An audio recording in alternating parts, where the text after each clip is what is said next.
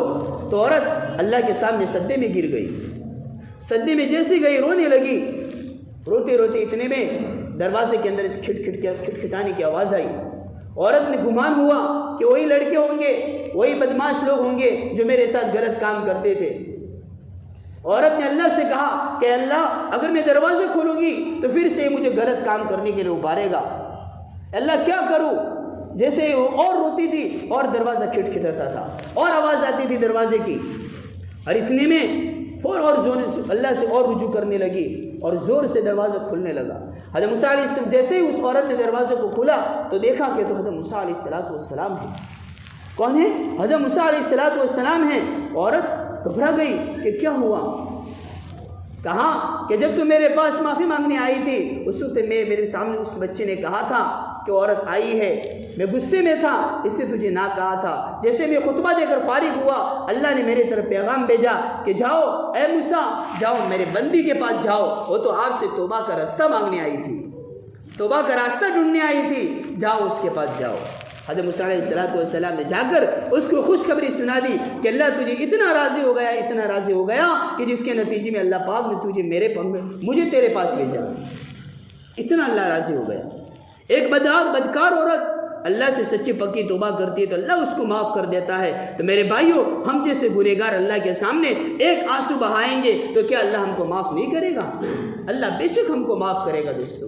اس سے میرے بھائیوں، ہم اللہ کے سامنے سچی پکی توبہ کرنے کے لیے وقت نکالے اور 2 رکعتیں پڑھ کے اللہ سے رجوع کرے، گزری ہوئی زندگی کی معافی مانگے اور بقیہ زندگی کو تقویٰ کے ساتھ گزارنے کی توفیق مانگے اللہ سے۔